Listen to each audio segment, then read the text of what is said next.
So today we are going to continuing the synthesis of nano thin films. So next we want to study self-assembly for the preparation of nanofilms. Actually, self-assembly is a process of association of individual units of material. It's an orderly arrangement of atom by atoms or atom by molecule or cluster by cluster like that. So it is actually a bottom-up method.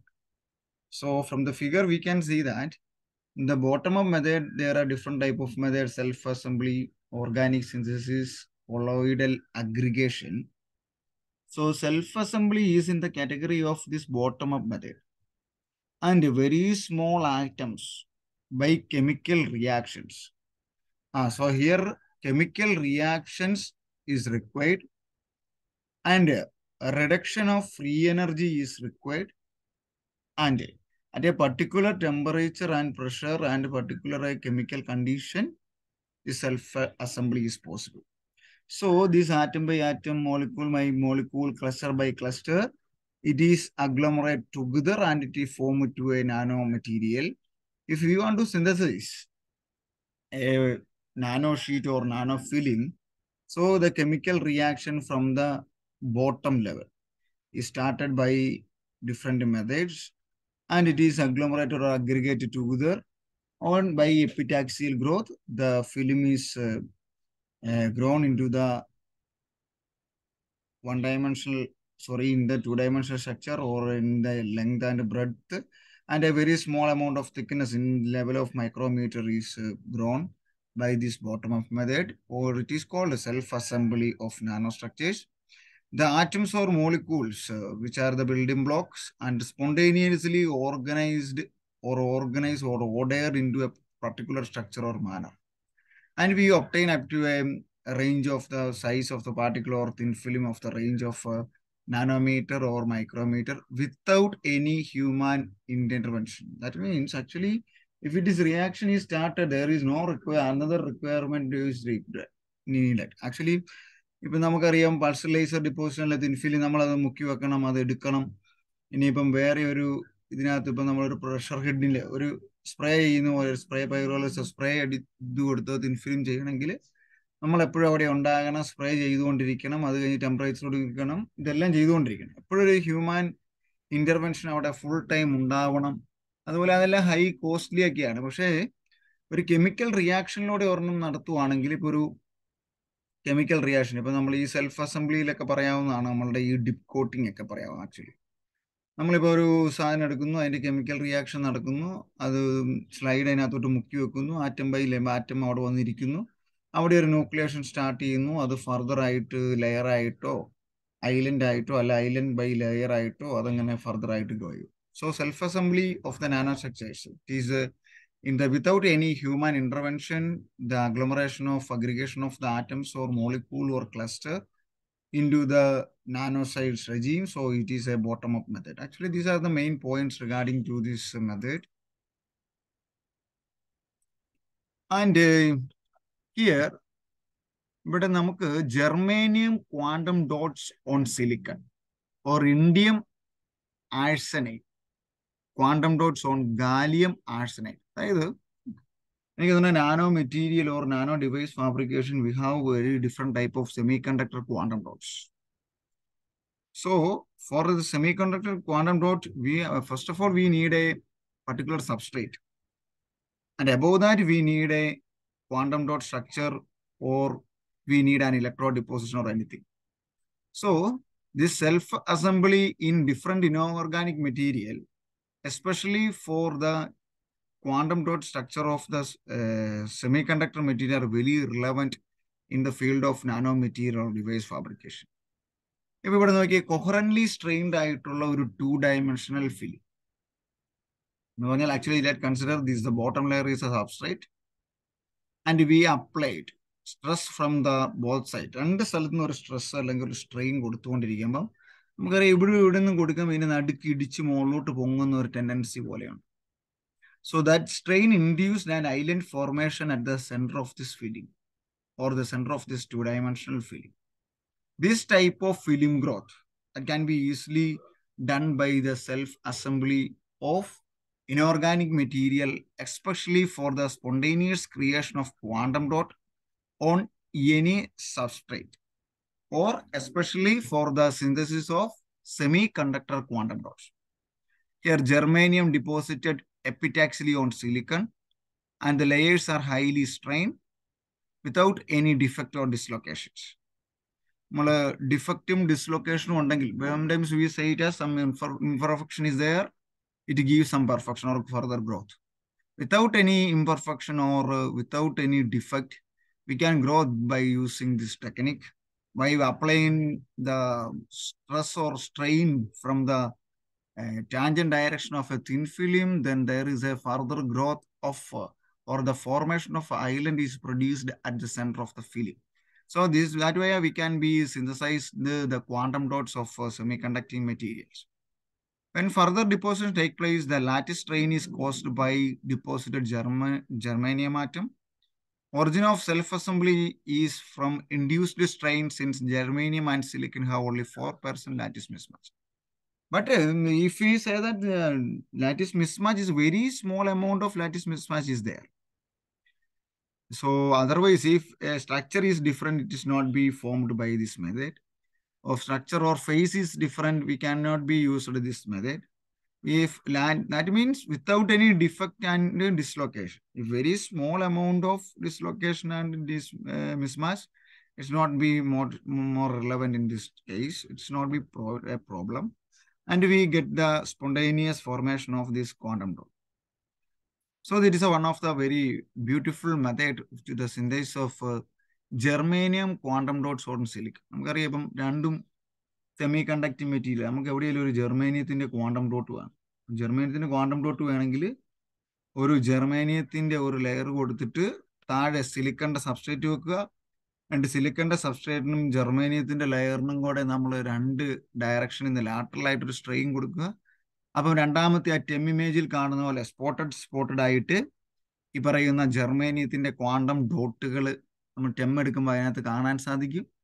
അതിനെ further ആയിട്ട് grow ചെയ്യുകയോ ഇലക്ട്രോഡായിട്ട് ഉപയോഗിക്കുകയോ ചെയ്ത് കഴിഞ്ഞാൽ നമുക്ക് nano device അല്ലെങ്കിൽ electronic nano ഡിവൈസുകൾ ഉണ്ടാക്കിയെടുക്കാൻ പറ്റും. That image shows the growth mechanism of germanium on silicon 111. That means there are different type of silicon wafer is there. This one type of silicon 111. That means the major axial plane, that is in the 111 plane, and the island formation field of view 10 meter.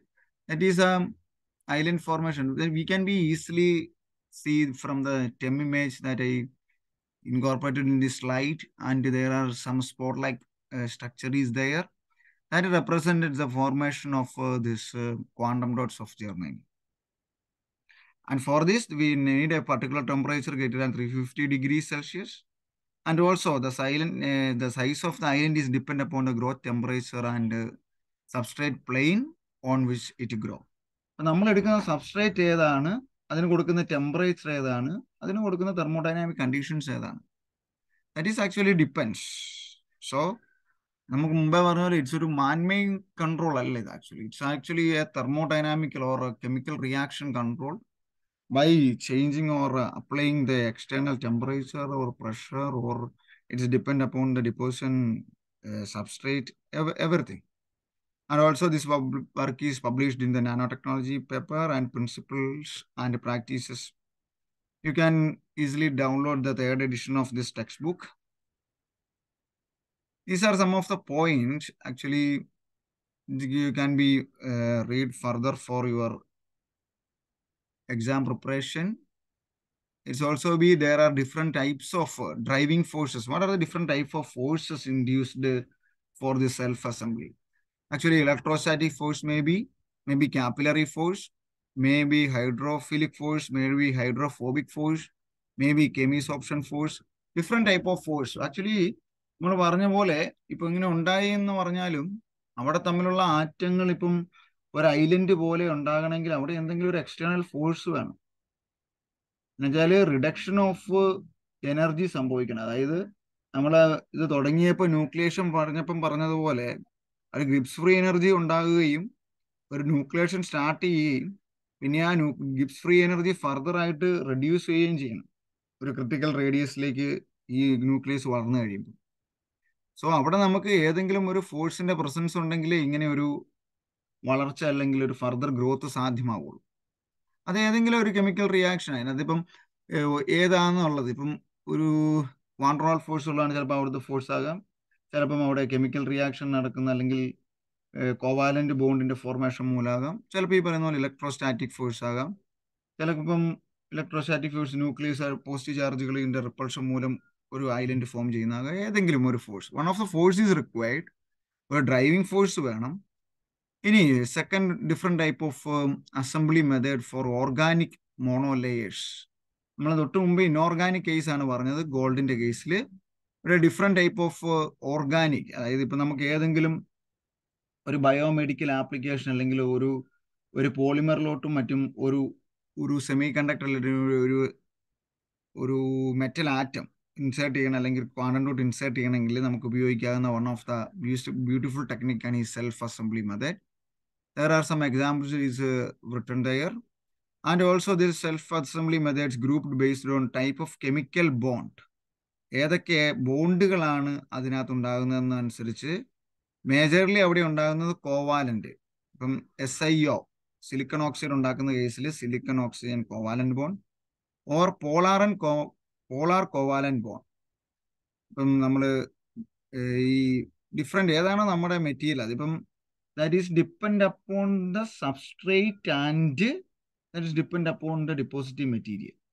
രണ്ടും തമ്മിൽ ഏത് ബോണ്ടുകളാണ് എന്നതിനെ depend ചെയ്യുന്നത്. എന്ന് പറഞ്ഞാൽ ഒത്തിരി lattice mismatch വരുന്ന രീതി, ഇപ്പം നമ്മളൊരു അയോണിക് ബോണ്ടുള്ള ഒരു സബ്സ്ട്രേറ്റ് ആണെങ്കിൽ മേ ബി അയോണിക് ബോണ്ടുള്ള ഒരു മെറ്റീരിയൽ ആണ് അതിലേക്ക് സെൽഫ് അസംബ്ലി ആയിട്ട് നമുക്ക് ഈസിലി ഡിപ്പോസിറ്റ് ചെയ്യാൻ എളുപ്പം. അല്ലെങ്കിൽ ഒത്തിരി മിസ്മാച്ചിങ് സംഭവിക്കും. ഉണ്ടാകുന്നത് ആ ഒരു ഫേസിലോ ഫോമിലോ എല്ലായിടത്തും ഉണ്ടാകുന്ന ഐലൻഡ് ഒരുപോലെ കിട്ടണമെന്നില്ല. So it's depend upon the bond formation, depend upon the temperature, it depend upon the electrostatic force, driving forces, it depend upon the chemical reaction, എല്ലാ എക്സ്റ്റേണൽ ഫാക്ടേഴ്സിനെ ഡിപ്പെൻഡ് ചെയ്യുന്ന ഒരു chemical method actually self assembled monolayer or SAM എന്ന് പറയും. SAM self assembly of monolayer or molecular assembly. Monolayer എന്നും പറയാം, molecular method നമുക്ക് ഇഷ്ടമുള്ള രീതി ഉപയോഗിക്കാം. മോണോലെയർ എന്ന് ഞാൻ പറയാൻ കാരണം ആക്ച്വലി ഇതിപ്പോൾ ആ ഒരു ചാപ്റ്ററിൽ നമ്മൾ 2 ഡയമെൻഷണൽ മെറ്റീരിയലിന്റെ സിന്തസിസ് പറയുമ്പോഴത്തേനും ഒരു സിംഗിൾ ലെയർ ആയിട്ട് നമ്മൾ ഡിപ്പോസിറ്റ് ചെയ്തെടുക്കണമെങ്കിൽ നമുക്ക് ഈ പറയുന്ന പോലെ self assembly of monolayer or self assembly of molecular layer or self assembly of molecules. So we can say it as in any way that we want to need. Next one actually the sol-gel films. Sol-gel method, we know that actually sol-gel synthesis for the fabrication of BiFeO3 nanoparticle we already discussed, and if we synthesize the particle, there are different type of different steps are there. അത് നമ്മൾ precursor എടുക്കുന്നു, precursor continuous ആയിട്ട് ലയിപ്പിക്കുന്നു. അടുത്ത ഒരു ഫാക്ടറാണ് അതിനകത്തേക്ക് നമ്മൾ add ചെയ്യേണ്ട ഒരു ചിലേറ്റിംഗ് ഏജന്റ് അല്ലെങ്കിൽ ഒരു പോളിവിനിൽ ഏതെങ്കിലും ഒരു പോളിമർ ആഡ് ചെയ്തു. അവിടെ ഉണ്ടാകുന്ന പാർട്ടിക്കിളിനെ ഇവൻ പൊതിഞ്ഞു പിടിക്കണം, അല്ലെങ്കിൽ എൻക്യാപ്സുലേഷൻ അല്ലെങ്കിൽ അവിടെ ഒരു റൗണ്ട് ഉണ്ടാകുന്ന നാനോ പാർട്ടിക്കിളിനെ കവർ ചെയ്തില്ലെങ്കിൽ അത് വീണ്ടും വീണ്ടും കൂടിച്ചേർന്ന് വലിയ ബൾക്ക് പാർട്ടിക്കിളായി പോകും. സോ അവിടെ നമ്മൾ ഇങ്ങനെ പറയും, അവിടെ ഒരു സ്റ്റെപ്പ് നമ്മൾ പറയുന്നുണ്ട് ഏജിങ്. അതിനുശേഷമാണ് സോൾ ഫോർമേഷൻ, അതായത് മിക്സിങ്, കാസ്റ്റിംഗ്, ജലേഷൻ. അതിനുശേഷം നമ്മൾ പറയുന്നതാണ്, അല്ലെങ്കിൽ അതിന് മുമ്പോ ശേഷമോ പറയാം ഏജിങ് പറയും. കുറച്ചു നേരം നമ്മൾ സെഡിമെന്റ് ചെയ്യും, ഏജിങ് അടക്കും. ഏജിങ് അടക്കുന്ന സമയത്ത് പിന്നെ നമ്മൾ ഹൈ ടെമ്പറേച്ചർ കൊടുത്ത് അത് പൗഡറായി പോകും. അതിന് പകരം അങ്ങനത്തെ സൊല്യൂഷനെ സ്പിൻ കോട്ട് ചെയ്തോ ഡിപ്പ് കോട്ട് ചെയ്തോ സ്പ്രേ മെത്തേഡിലൂടെയോ അൾട്രാസോണിക് സ്പ്രേ മെത്തേഡിലൂടെ ഏതെങ്കിലും ഒരു മെത്തേഡിലൂടെ നമുക്ക് സോൾജൽ മെത്തേഡിലൂടെയും തിൻ ഫിലിമിനെ ഡിപ്പോസിറ്റ് ചെയ്തെടുക്കും. ഇപ്പൊ സ്പിൻ കോട്ടിങ് നമ്മൾ ചെയ്തതാണ്. ഇപ്പൊ നമ്മൾ INDS3 കേസിലും ഇസിഡന്റിന്റെ കേസിലും ഒരു കോൾഡ് PVA ഹൈലി വിസ്കസ് ആയിട്ടുള്ളതിനെ ഇതിന്റെ മുകളിൽ ലയിപ്പിച്ചിട്ട് അതിനകത്ത് നമ്മളുടെ CND അല്ലെങ്കിൽ ഗ്രാഫിൻ നമ്മൾ മിക്സ് ചെയ്തതിന് ശേഷം അതിനെ നമ്മൾ സ്പിൻ ചെയ്യും. ഇപ്പോൾ സ്പിൻ അപ്പും സ്പിൻ ഡൗണും ഉണ്ട്. Actually there are two type method is there in the case of a spin coating. Spin കോട്ടിങ്ങിന് സ്പിൻ അപ്പ് അല്ലെങ്കിൽ സ്പിൻ ഡൗൺ, നമുക്ക് മുകളിലേക്ക് റൈറ്റിലേക്ക് കറക്കാം, ലെഫ്റ്റിലേക്ക് കറക്കാം. ചില കേസിൽ ഒരു സ്റ്റാറ്റിക് രീതിയിൽ നിന്ന് കറക്കുന്നതിന് പകരം നമ്മൾ റൈറ്റിലേക്കോ ലെഫ്റ്റിലേക്കോ ഇങ്ങനെ കറക്കി റൊട്ടേറ്റ് ചെയ്തെടുക്കും. റൊട്ടേറ്റ് ചെയ്തെടുക്കുമ്പോഴത്തേന് എന്ന് പറഞ്ഞാൽ ഈ സ്പിൻ ചെയ്യുന്ന സാധനം മുകളിലേക്ക് ഉയർന്നു പോവുകയും ചെയ്യും, അതുപോലെ അത് സ്പിൻ ഡൗൺ ചെയ്യുകയും ചെയ്യും. അതനുസരിച്ച് അതിന്റെ യൂണിഫോമിറ്റി കൂടും. സോ സ്പിൻ കോട്ടിങ് രണ്ട് രീതിയിൽ അങ്ങനെ ചെയ്യാം. അതുപോലെ ഡിപ്പ് കോട്ടിങ്, നമ്മളിപ്പം ഇസഡനോ ഫിലിം ഉണ്ടാക്കി ഡിപ്പ് കോട്ടിങ്ങിലാണ് നമ്മൾ വേണ്ട പ്രിക്കേഴ്സർ ഉണ്ടാക്കേണ്ട പ്രിക്കേഴ്സർ എല്ലാം കൂടെ ഒരു ബീക്കറിൽ ലയിപ്പിക്കുന്നു. അതിനുശേഷം ഈ സോൾ ഫോർമേഷൻ ഒരു വളരെ ചെറിയ ഒരു ടെമ്പറേച്ചർ 70-60 സംതിങ് ലൈക്ക് ദാറ്റ് ഒരു ടെമ്പറേച്ചറിൽ ഇതിന് 1 or 2 hour കൊടുക്കുമ്പോഴത്തേന് നമ്മുടെ ഗ്ലാസ് സബ്സ്ട്രേറ്റിലോട്ട് ഇതങ്ങ് പിടിക്കും. So actually there are the different type of sol gel methods, or spin coating, dip coating, spray method. All are under the category of this sol gel films.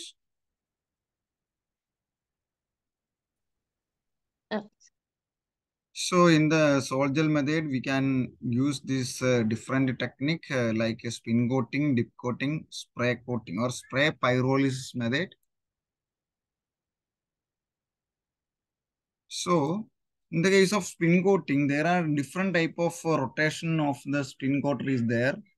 So first of all, we place a small tiny drops of our material or precursor.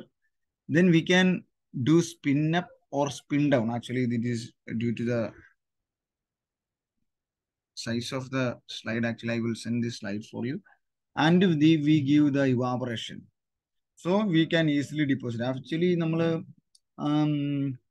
PVA, cold PVA ലയിപ്പിച്ച ഒരു drop ഇതിന്റെ സെന്ററിൽ വെക്കുന്നു, എന്നിട്ട് അതിനെ rotate ചെയ്യുന്നു. Rotate ചെയ്തതിന് ശേഷം ആ കോൾഡ് PVA നമുക്ക് ആവശ്യമില്ല.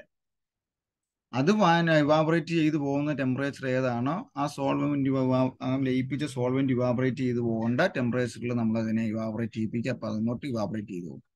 The dispersing of resist or our whatever we want to deposit on as a film, then high speed rotation, then uniformity of the film is deposited on the substrate, then evaporation, then the solvent is evaporated. Actually, this is the process of spin coating, and by using this link, we can see one of the paper, and their epoxy composite fluid is deposited here, and it is spinning.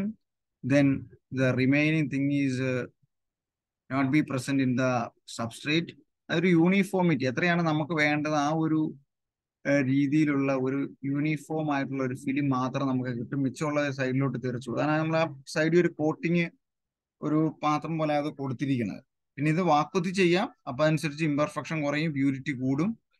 Then അതിനുശേഷം നമ്മൾ ഈ പറയുന്ന പോലെ ഒരു temperature അല്ലെങ്കിൽ evaporation കൊടുക്കണം. Evaporation കൊടുക്കുമ്പോഴത്തേന് ഇവിടെ different രീതിയിലുള്ള ഇമേജ് കാണും. Depositing the solution, rotational, spreading out, then evaporation of the solvent. ഈ 3 മെത്തേഡ് എഴുതിയാൽ മതി. ഇവിടെയാണ് നമ്മൾ പറയുന്നത് സ്പിൻ അപ്പും സ്പിൻ ഡൗണും പോസിബിൾ ആണ്. അതായത് നമ്മളിപ്പം ചെയ്തിട്ടുള്ള മെത്തേഡും കണ്ടിട്ടുള്ള മെത്തേഡും എല്ലാം റൊട്ടേഷൻ ഒരു നോർമൽ രീതിയിൽ നിന്ന് റൊട്ടേറ്റ് ചെയ്യുന്നു. പക്ഷേ നമ്മൾ ഈ മൺപാത്രങ്ങളൊക്കെ ചെയ്യുന്ന പോലെ ചില സമയത്ത് ഈ സ്പിൻ മുകളിലേക്ക് വരുന്നതനുസരിച്ച് അല്ലെങ്കിൽ കറങ്ങി താഴേക്ക് പോകുന്നതനുസരിച്ച് ഈ ഡിസ്പേഴ്സൺ അല്ലെങ്കിൽ ആ സ്ലൈഡയില് പരന്ന് യൂണിഫോം ആകാനുള്ള ആ സാധ്യത കൂടുതൽ കിട്ടും. സോ ഒരു സ്റ്റേഷനറി ഇതിൽ നിന്ന് റൊട്ടേറ്റ് ചെയ്യുന്നതിനേക്കാൾ ആ ഒരു ആംഗുലർ മൊമെന്റത്തിനേക്കാൾ സം ഓഫ് ദ എഫക്റ്റ് കൂടുതൽ കിട്ടും. അതും ഇങ്ങനെ മുകളിലോട്ടും താഴത്തോട്ടും പോകും. മുകളിലോട്ടും താഴത്തോട്ടും മൂവ് ചെയ്യുന്ന ഒരു ഷാഫ്റ്റും റൊട്ടേറ്റ് ചെയ്യുന്ന ഒരു ഷാഫ്റ്റും കൂടെ നമ്മുടെ കയ്യിലുണ്ടെങ്കിൽ ഈസിലി നമുക്ക് നല്ല ബ്യൂട്ടിഫുൾ ആയ ഫിലിം ഡിപ്പോസിറ്റ് ചെയ്തെടുക്കാം. So this is also dip coating. Actually, this is also done by our practical, by the doping of ZNS. നമ്മൾ ZNS അല്ലെങ്കിൽ ഏതാണ് ലയിപ്പിക്കേണ്ടത് അത് വെക്കുക, ആ സൊല്യൂഷൻ ഉണ്ടാക്കുക. ആ സൊല്യൂഷനിലേക്ക് നമ്മുടെ ഒരു ഗ്ലാസ് സബ്സ്ട്രേറ്റ് ചരിച്ചു വെക്കുക അല്ലെങ്കിൽ ഇടുക. അത് കഴിയുമ്പോഴത്തേന് ആ കെമിക്കൽ ഒരു സ്ലോ ടെമ്പറേച്ചർ കൊടുക്കുക, അല്ലെങ്കിൽ കുറച്ച് നേരം 1 hour സംതിങ് അതിന് ഡിപ്പോസിറ്റ് ചെയ്യാൻ വേണ്ടിടത്തോളം സമയം അവിടെ കൊടുത്തേക്കുക. അപ്പോഴത്തേന് അതിന്റെ 2 സൈഡിലും പിടിക്കും. ഇവിടെയാണ് വ്യത്യാസം. 2 സൈഡിലും ഡിപ്പോസിറ്റ് ചെയ്ത് കിട്ടും. അപ്പൊ തൊട്ട് മുമ്പത്തേലാണെങ്കിൽ അതിന്റെ മോളിൽ മാത്രം കിട്ടും. അപ്പൊ നമുക്ക് ഇവിടെ കുറച്ച് സ്ഥലം ഇപ്പോൾ ഇലക്ട്രോഡായിട്ട് വേണമെങ്കിൽ ഇവിടെ ഒരു കുറച്ച് സ്ഥലത്ത് നമുക്ക് സ്കോച്ച് ടേപ്പ് ഒട്ടിച്ച് കഴിഞ്ഞാൽ ബാക്കിയുള്ള സ്ഥലം മാത്രം ഡിപ്പോസിറ്റ് ചെയ്തെടുക്കാം. പക്ഷെ ഇവിടെ അത് പറ്റിയല്ല, രണ്ട് വശത്തും ഫിലിം ഡിപ്പോസിറ്റ് ആവും. അങ്ങനെ ഇങ്ങനെ ഡിഫറെൻറ്റ് സ്റ്റെപ്പ്. ആദ്യം ഇമേഴ്സ് ചെയ്യുന്നു, അത് കഴിഞ്ഞ് ഡിപ്പോസിഷൻ, അത് കഴിഞ്ഞ് ഇവാപറേഷൻ, പിന്നെ continuous means we can repeat this method. Actually single dip method, double dip method, triple dip method, അങ്ങനെ പല പല രീതിയിൽ നമുക്ക് ഡിപ്പ് ചെയ്തെടുക്കാം. ഒരെണ്ണം സിംഗിൾ ഡിപ്പ് ഞാൻ ഒരു പ്രാവശ്യം ഡിപ്പ് ചെയ്യുന്നു, രണ്ടാമത് ഒരെണ്ണം ചെയ്താൽ ഡബിൾ ഡിപ്പ്, അപ്പോൾ അതിന് അതിൻ്റെ തിക്നെസ് വീണ്ടും കൂടും, വീണ്ടും ചെയ്താൽ വീണ്ടും തിക്നെസ് കൂടും. So different method is there depend upon the number of dipping of the substrate into the solution or precursor. So this is one of the paper that is in that paper. The detail of the dipping or dip coating is explained.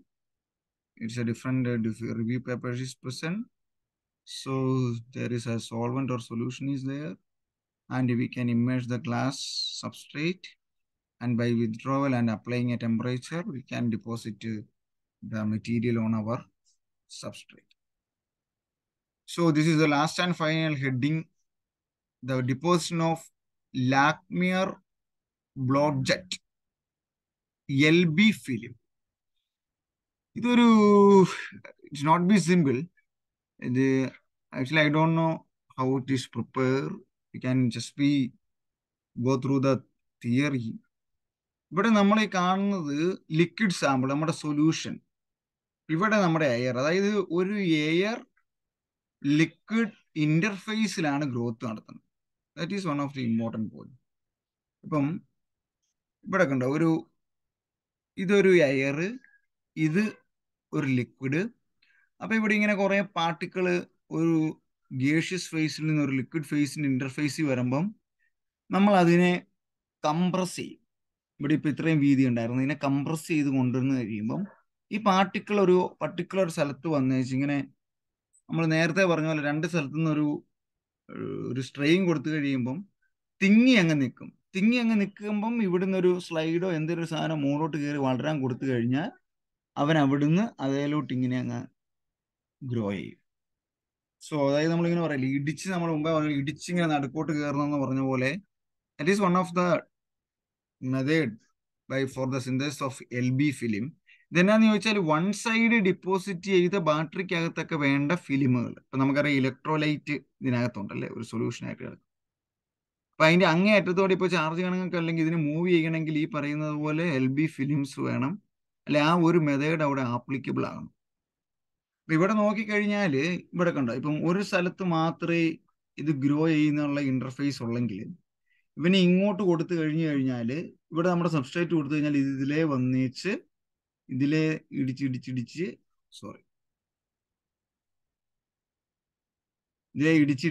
ഈ സൈഡിലൂടെ പോകും. എന്നിട്ട് ഈ substrate നമ്മൾ എടുത്ത് heat ചെയ്ത് കഴിഞ്ഞാൽ നമുക്ക് ഈ ഡിപ്പോസിഷൻ ഇവിടെ കിട്ടും. These are the transferred from liquid gas interface to solid support. അതാണ് അങ്ങനെ പറയാൻ കാരണം, liquid gas interface and the growth into a solid substrate. ഇവിടെ എയറും ഉണ്ട് ലിക്വിഡും ഉണ്ട്, നമ്മൾ രണ്ട് വശം സ്ട്രെസ് കൊടുക്കുന്നു. അപ്പം നമ്മൾ ഈ പറഞ്ഞ പോലെ ലാക്മെയർ Blotjet film of monofilms or multifilms that we can be deposited on that solid substrate. ഇത് മോണോ ലെയർ അല്ലെങ്കിൽ മൾട്ടി ലെയർ നമുക്ക് ഉപയോഗിക്കാം. ഇവിടെ നാനോമീറ്റർ റേഞ്ചിൽ ഇപ്പം ഫിലിം നോക്കി layer of 0.12 or 0. Actually that is actually point, decimal point, 0.1 to 0.001 nanometre തിക്നെസ്സിൽ നമുക്ക് layer deposit ചെയ്യാം. അത് ഈ പറയുന്ന പോലെ നമ്മുടെ ബാറ്ററി ആപ്ലിക്കേഷനിൽ എനർജി സ്റ്റോറിങ് ഡിവൈസസിൽ വളരെ ബ്യൂട്ടിഫുൾ ആയിട്ട് ഉപയോഗിക്കാം. തിക്നെസ് എത്രയും കുറയ്ക്കുന്നു അത്രയും നന്നായിട്ട് നമുക്ക് ഡേറ്റ സൂക്ഷിക്കാം. അപ്പം മിനിയേച്ചറൈസേഷൻ ഓഫ് ഡിവൈസിനൊക്കെ ഉപയോഗിക്കാവുന്ന വൺ ഓഫ് ദ മേജർ ടെക്നിക്കാണ് this monolayer deposition, or we say it as the deposition of LB films. So one of the important topic also the synthesis of a thin film. So these are the major titles of this chapter. Different type of film growth, the fundamental growth and growth technique. There are different type of methods, how its theory, what are the different steps, Then another type is the epitaxial growth of the film, PVD, CVD, sputtering, evaporation, sputtering, ALD, then self-assembly, then assembly of monolayer, multi-layer, then sol-gel method. In sol-gel method, spin coating, dip coating, spray method, and finally we discussed the dip. That is also discussed in the spray method, sorry, sol method, and finally the LB film deposition. So it's actually it can be easily to understand, but whatever we want to, if you wish to do a film, to deposit a film, you first of all identify which method is suitable for you. If it is a film is whatever our requirement, നമ്മുടെ ആവശ്യം അനുസരിച്ച് അത് ചെയ്യാൻ പറയും. ഇപ്പൊ എനിക്ക് one side വേണോ, one side ഒരു ഫിലിം വേണം, മറ്റേ സ്ഥലത്ത് ഗ്ലാസ് വേണം, ഉടനെ നമ്മളിപ്പോൾ കൊണ്ടുപോയി ഡിപ്പ് കോട്ടിങ് ചെയ്താൽ കിട്ടില്ല. അപ്പം ക്വസ്റ്റ്യൻ അല്ലെങ്കിൽ ചോദ്യങ്ങൾ മനസ്സിലാക്കുകയും നമ്മുടെ ആവശ്യം അനുസരിച്ചുള്ള മെത്തേഡ് ഏതെന്ന് നമുക്ക് ഐഡന്റിഫൈ ചെയ്യാൻ പറ്റും. അതുപോലെ വളരെ കട്ടി കുറഞ്ഞ ആറ്റോമിക് ലെയർ ഡിപ്പോസിഷൻ ആണ് ALD. വളരെ കട്ടി കുറഞ്ഞ ALD മെത്തേഡിൽ നമുക്ക് ഉണ്ടാക്കാം. എനർജി സ്റ്റോറേജുകളുടെ ബാറ്ററി, അങ്ങനെയുള്ള ഇലക്ട്രോലൈറ്റ്, ഒരു solid liquid interface, liquid gas interface ഉണ്ടാകുന്ന എവിടെയെങ്കിലും ഉണ്ടെങ്കിൽ അവിടെ നമുക്ക് ഈ പറഞ്ഞ പോലെ LB ഫിലിം ഡിപ്പോസിറ്റ് ചെയ്യിപ്പിക്കുക. പിന്നെ സ്പട്ടറിങ് ആണെങ്കിൽ നമ്മൾ ഈ പറഞ്ഞതുപോലെ അവിടെ കെമിക്കൽ റിയാക്ഷന്റെ ആവശ്യമില്ല. കെമിക്കൽ റിയാക്ഷൻ ഇല്ലാതെ തന്നെ ചെയ്യാം. കെമിക്കൽ വേപ്പർ ഡിപ്പോസിഷൻ ആണ്, അവിടെ കെമിക്കൽ റിയാക്ഷൻ ഉണ്ട്. സ്പട്ടറിങ് തന്നെ നമുക്ക് ഇനേർട്ട് ഗ്യാസ് കൊടുത്ത് അതിന്റെ സ്പീഡ് കൂട്ടാം. ALDക്കകത്ത് നമുക്ക് നൈട്രജന്റെ പ്രസൻസ് കൊടുത്ത് നമ്മൾ കൂടുതൽ ഫിലിമിനെ പെട്ടെന്ന് deposit ചെയ്യിപ്പിക്കുന്നു. So these are the major things of the deposition of synthesis and characterization of two-dimensional nano layer or thin films. Okay, thank you.